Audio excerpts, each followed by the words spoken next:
মারলে আপনি আমার সঙ্গে মুখোমুখি তর্ক করছো? আপনার সাথে ফালতু করার সময় আমার নাই। এই শুনুন, আরে আরে আমার এত বড় ক্ষতি করে দিয়ে এটা সরি পর্যন্ত না বলে চলে যাচ্ছে। বাপ মা কোনো শিক্ষাই দেয়নি ছেলেটাকে। আমার এমন ছেলে হলে না চড়িয়ে লাল করে দিতাম।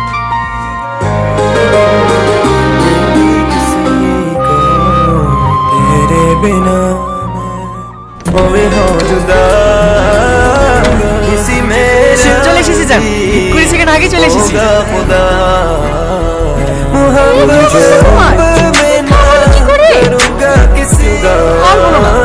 রাস্তায় থেকে একটা ব্যাকের লোক সঙ্গে অ্যাক্সিডেন্ট হয়ে গেছে। আমি ব্যাকের লোক বলতো স্কুটি থেকে পানির দামটা নামাইছিলাম, কোথা থেকে এসে আমাকেই ধাক্কা মেরে দিল। তারপর আবার আমার সাথে তর্ক করছিল। তোমার লেট হয়ে গেল, নাহলে তো আমি আরো 1 মিনিট আগে চলে আসতাম। আরে 1 মিনিট থেকে 10 মিনিট লাগুক, গাড়িটা তো সাবধানে চালাবে। আমি সাবধানে চালাচ্ছিলাম। রাস্তার মধ্যে গাড়িটা না দেখলে অ্যাক্সিডেন্ট তো হতো না। আমার বাড়ির সামনে আমি গাড়ি দেখবো না বলতো।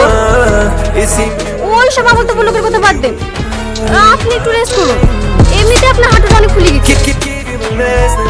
তোমার আর কোথাও লাগেনি তো? না।